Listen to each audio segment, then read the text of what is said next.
There have been many ceasefires in Syria agreed upon with the UN and U.S. involvement, and all have so far failed. After the fall of Aleppo in favor of the Syrian army, news of a midnight ceasefire that neither involves the UN or the U.S. and holds Russia and Turkey as its guarantors has once again revived hopes. This comes ahead of trilateral talks in Astana between Russia, Iran and Turkey towards a political solution in Syria, which will take place with the full backing of the UN. With no sign of anti-Assad Western countries or even Persian Gulf Arab governments' involvement, how successful will these initiatives be, which have sidelined the U.S.? We seek to answer that question and more in this edition of The Debate with me, Presstv. Well, let's go directly into our debate. Firstly, let's speak to our correspondent, Muhammad Ali, who is joining us live now from the Syrian capital, Damascus. Muhammad, what more can you tell us about the ceasefire that is to come into effect in a couple of hours? Yes, the General Command of the Syrian Army and Armed Forces issued an official statement announcing the ceasefire, that it will be committed to the ceasefire, the Syrian Army, starting from midnight, also saying that this ceasefire comes following many victories for the Syrian Army on Syria's territories. And also the official statement said that this ceasefire deal paves the way actually for the political track in order to solve the unrest politically.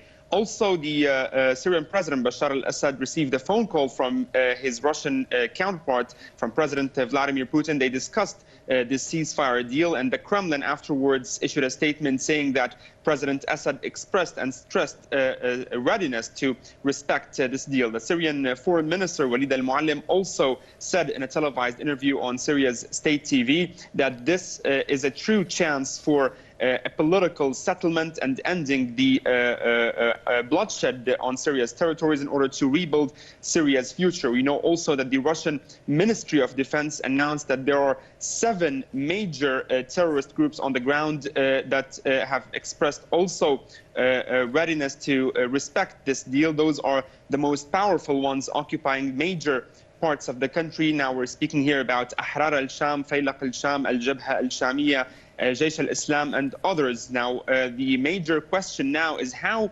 to disconnect and separate those groups that expressed readiness to respect this deal from the al-Nusra Front, which is not included in this deal. The Syrian army said it will continue its fight against ISIL and against al-Nusra Front. But there are groups that accepted this deal, like Ahrar al-Sham, for example, that fights alongside the Qaeda-linked al-Nusra Front. And here comes the role of the Turkish side, the Turkish government, which is backing and supporting those groups on the ground. Will it influence them to disconnect from the al-Nusra Front? Are these countries like Turkey serious about solving this unrest eventually or not? This is the major question. It has always been the question how to separate those groups from the Qaeda-linked al-Nusra Front and Daesh. Okay, Mohammed, thanks for your reporting for us. That was Muhammad Ali, Presstv's correspondent, who is speaking to us live from the Syrian capital. Let's get directly now into our debate. Let's introduce our guests first. We're joined by former U.S. Senate foreign policy analyst, Mr. James Jatras, who is joining us live from Washington. And we're also joined by the former U.S. Assistant Secretary of Defense, Mr. Lawrence J. Korb, who is also joining us live from Washington. Gentlemen, thank you both for joining us. Mr. Korb, I'll start with you. How significant is it, do you think, that the ceasefire was struck without the involvement of the United States and its Arab allies? Well, I think it's very significant because the major players in the Civil War have agreed. The United States has been involved, but not to the extent that a lot of people would like us. In fact, President Obama has been criticized for not doing more. Our main goal in the involvement in Syria and Iraq is dealing with ISIL. The one thing that I think is going to be significant is the Russians, in what negotiations that follow, want to keep Assad in power. The Turks have said they would like him to go, and I think that's going to be the key difference as they begin to negotiate the terms of the ceasefire. And again, I think it's good that the United States is not involved, because you don't want a Western power in there dictating what's going to happen, you know, in the Arab and Muslim world. Okay, Mr. Jatras, how do you feel about the fact that the U.S. is not involved?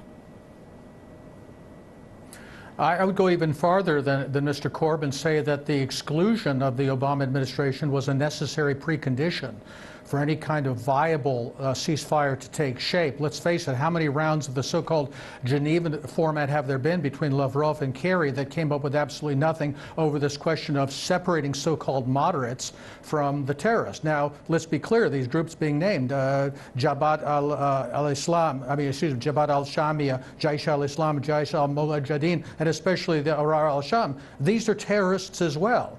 But at some point, you're going to have to deal with those people. And the fact that if Turkey has separated itself from American policy and is now not going to allow supply of those groups through Turkey, except during circumstances that Ankara dictates, and they're willing to work with the Russians and the Iranians toward a settlement, that could lead to something. And frankly, I think the exclusion of the Obama administration simply not only shows the bankruptcy of the administration's policy, but frankly, how small, insignificant Obama has made the United States, not only on this front. If we look at the big mess at the UN over the vote on Israel and the settlements on the West Bank, if we look at his wanting to slap more sanctions on Russia today, it's just amazing how irrelevant he's making himself and making the United States in global affairs. Mr. Korb, I wanted to get you to respond to those points because, you know, it is interesting, is it not, that Turkey has now become more accommodating, if I may use that word, as in, you know, it is willing to talk to Russia. It has now come up with this ceasefire deal and has become a guarantor, in fact, that the other side will hold on to its end of the bargain. That's quite different from the Turkey that stood very strongly with the United States and these Persian Gulf dictatorships against President Assad, isn't it? Well, it is, but again, for example, when the United States invaded Iraq in the Bush administration in 2003, the Turks would not let us come in through the northern part of Iraq. We had to actually go around. So we've had these differences about the Middle East, and I happen to think it shows a basic understanding of what I would call strategic patience or strategic restraint. The United States went into Iraq, got rid of the government. Well, that didn't turn out too well. We worked with other countries to get rid of the government in Libya. That didn't turn out too well. So why, if we, for example, were successful in getting rid of Assad, how would that turn out? Who would succeed him? And I think this is going to be the key issue in these negotiations. How long will Assad stay? Will you allow some sort of transition? Now, the Russians and the Turks have sort of kicked that can down the road, but that's going to be an interesting thing, and to see if, in fact, they can work that out to keep the ceasefire going. The United States has been involved. We've been attacking since 2014. We attacked al-Nusra, or the so-called Khorasan front. But I think it's a step in the right direction that the United States can solve all the world's problems and needs to deal with the direct threats to our security, which we're doing. In Iraq, or also in Syria. The next big battle is going to be for Raqqa, in which the Turks and the Kurdish forces and the U.S.-trained Kurdish forces are going to be involved. And I think that's going to be a key issue, more than just the ceasefire that we have now. Mr. Jashras, I wonder, what do you make of the fact that, you know, that Russia is now taking the lead in solving this Syria crisis? You know, we have these talks coming up in Astana now. It seems that ever since the recapturing of Aleppo by the Syrian army, that Russia has really taken the lead and has really moved forward towards encouraging political, some sort of a political solution and some sort of political talks to take place. Is there hope now that this can really be resolved? Will this be resolved by Russia? I hope it will be. And to pick up on Mr. Korb's point, I agree. What happened in Iraq didn't turn out well. What happened in Libya didn't turn out well. With regard to Syria, it's not through lack of trying. I'm sure there were some people who wanted the Obama administration to get more deeply involved in the Syrian mess, but it's not as though we were not involved. It's not as though we were not, and also our allies, supplying weapons and arms, weapons and money and other support to these terrorist groups in the hope of replicating the very same disaster in Syria. The only thing that made this difference is it didn't work, because the Russians saw that another disaster like that on their doorstep, remember, we're talking about a day's drive from the Russian Caucasus, when we talk about Syria, it would have been a catastrophe for them. And so Mr. Putin decided to intervene directly. And I think that threw the Obama policy into a cocked hat. They didn't know what to do about it. Even until recent weeks, they still have been talking about what amounts to regime change. Assad must go. There must be a political transition. Well, they failed. There's not going to be a transition. They can just shut up. Assad is going to stay, and if Turkey knows what it's in its best interests, it will decide to find some way to wrap this thing down. They obviously have concerns about a Kurdish entity on their southern border, but that's something they're going to have to work out with the Russians primarily. The more, at least the Obama administration is excluded in its final weeks, the better, and I hope the Trump administration will have enough sense to come in and see which way the wind is blowing and move in that direction. Okay, Mr. Korb, I wanted to pick up on Mr. Jatras' mention of Trump because, Sergei Lavrov, Russia's foreign minister, in fact, said that President-elect Trump's administration can also include itself at some point, obviously once it comes into office, in this ceasefire as well. Does that essentially mean that really his policy genuinely, as Mr. Jatras there said, can be defined as a failed policy? And secondly, do you think that Trump will play ball? Well, there's no doubt about the fact that Trump wants to focus on ISIS. He does not want to get involved. He now has changed his mind about Iraq. We're not quite sure where he really was to begin with, but he says he was opposed to the war, and he basically wants to keep the United States out of what he calls nation building. So I think, if anything, he would be very pleased with, with this agreement. And going back to the point, there's no doubt that the United States provided some aid to the rebels, but not what they wanted. For example, anti-aircraft weapons they wanted, but they never gave them to that because they didn't want to escalate this conflict further. And remember, we really don't get involved in there until the Yazidis on Mount Sinjar, look like they're going to be massacred by ISIS, and that's when we came back in. And we have forces now in Iraq, and we're fighting for the Battle of Mosul. And I suspect within, in the next several months, we'll also see Raqqa fall. And if you do that, then the threat from ISIS is greatly diminished, and that's the real threat to the United States. I would like Assad to go. I think he's a terrible ruler, but the fact of the matter is he is not a threat to the United States. And I think the Russians also are concerned because, their gross domestic product is going down. Their defense budget went from $63 billion last year to $48. And of course, I think you're going to find out with that horrible plane crash, a lot of their equipment's outmoded. So I think they want to end this thing too, to a certain extent, so that they can put their money into other things. Okay, so Mr. Jatras, do you agree with that? Do you think that Trump will support this effort in a ceasefire and this new round of talks? Because, there are a couple of things, a couple of dynamics that are different with Trump, aren't they? Trump obviously, says he wants to fight Daesh, and secondly, it seems his relationship with Russia isn't as negative as Obama's was. Yes, in fact, quite the contrary. I think Mr. Trump has made it quite clear that he wants to improve relations with Moscow, and that's where some of these parting shots by Obama are so peculiar. Loosening, for example, the regulations on providing weapons that might find their way to terrorists in the Middle East as he's out the door of the White House. Slapping sanctions on Russia and other steps clearly designed to poison the well between Washington and Moscow and whatever opening Trump wants to make to Russia on this ridiculous charge of hacking our election. I think what he's trying to do is do as much damage in league, I'm sorry to say, with both Republicans and Democrats on Capitol Hill who do not want to see an improvement of U.S. relations with Russia, who want them to be as adversarial as possible. How anybody can point to what that American interest is, I don't know. You saw that when Obama talked about putting these new sanctions on, Trump said, basically with a shrug of the shoulders, it's time to move on. And I think that's one reason the world is beating a path to his door to talk to him already, and he's not even president yet, while Obama is still sitting at 1600 Pennsylvania Avenue. Okay, so Mr. Korb, do you think that was one of the root causes of the problems in Syria, this America versus Russia issue, which many in the U.S. establishment especially have? As Mr. Jatras there said, it's both Republicans and Democrats, considering, we just heard recently Lindsey Graham, his quite Russia-phobic talk recently. Do you think that was one of the issues that the Obama administration had in not working with Russia to fight terrorism in Syria? Well, we did have an agreement, as you mentioned early on, that Kerry, our Secretary of State, and Lavrov, the Russian foreign minister, had a ceasefire back in September. It didn't work. We've been trying to do that. But remember, the Russians don't come in until 2015. That civil war had gone on for 4 years before they got involved. Their goal was to keep Assad in power so they could maintain their naval base there and their influence in the region, because Syria is the only ally they have. They used to have a lot more allies when they were under the they were called the Soviet Union. So I think that's what they did. That complicated the U.S. involvement, because the last thing we wanted to do is have a war with another major power, Russia.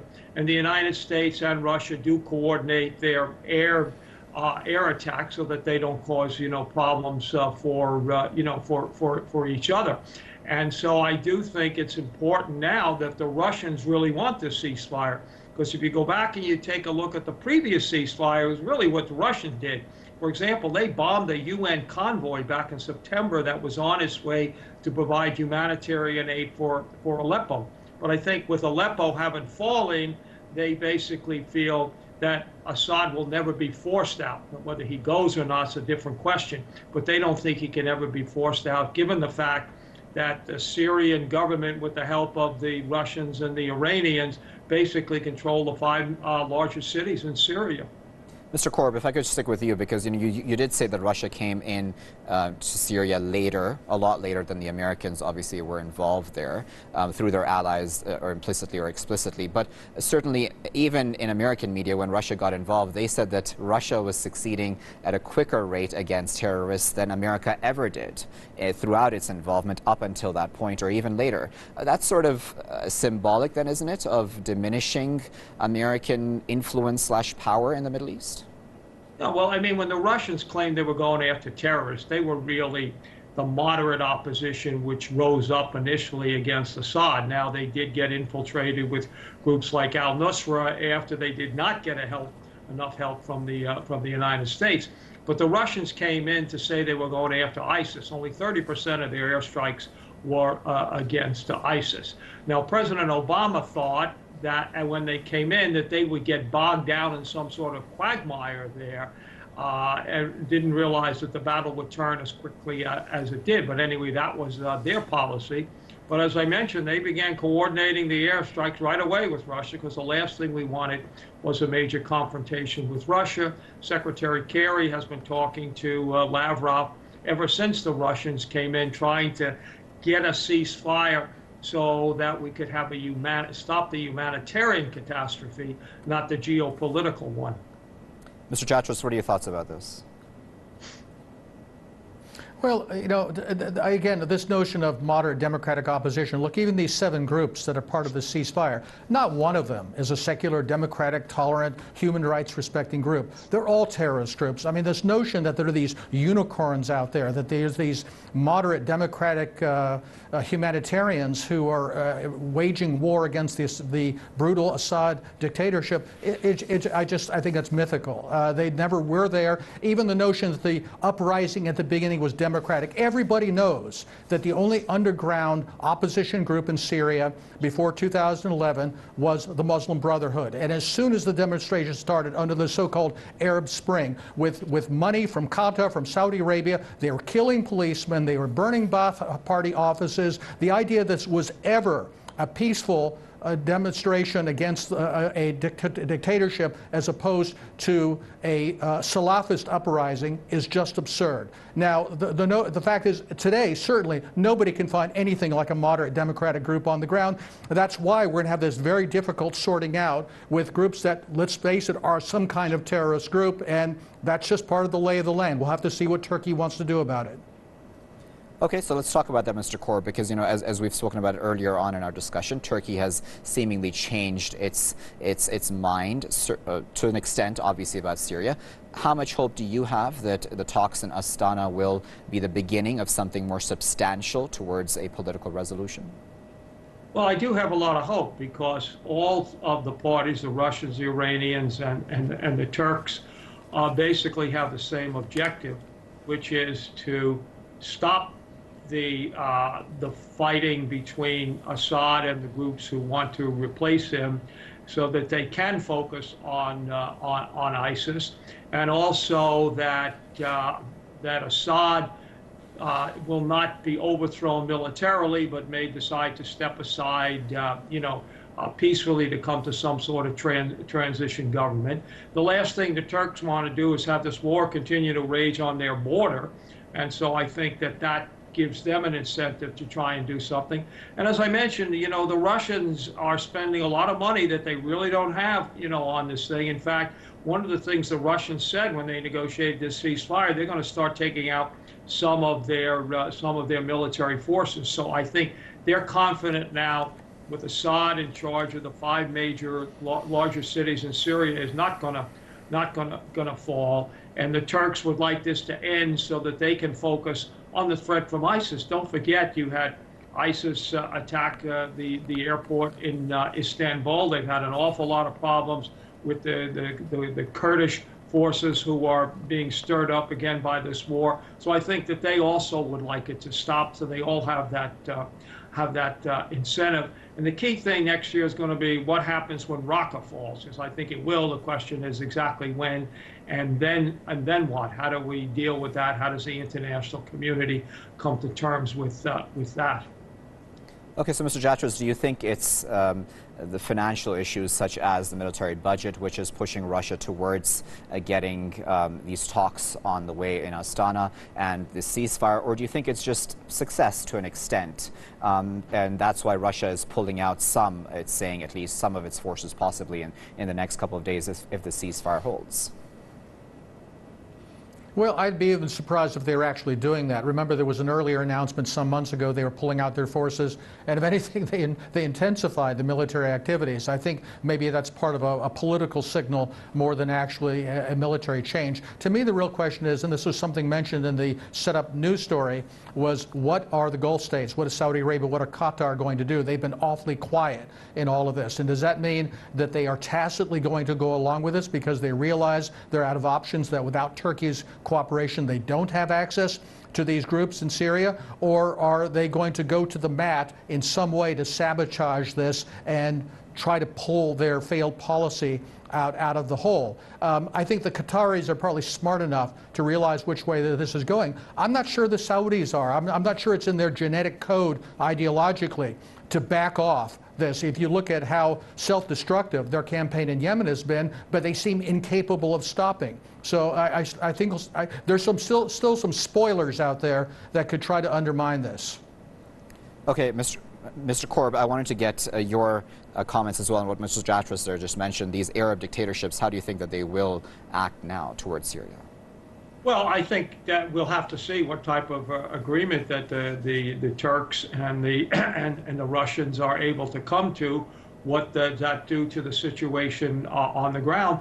Because remember, a lot of these groups that the Saudis and the other GCC states have been supporting, they supposedly have signed up for this. So we'll just have to see, what happens. But the Saudis have other things. Their main concern right now is the whole situation in Yemen, as well as what's happening with the Iran nuclear deal. That's where they're focusing their efforts right now.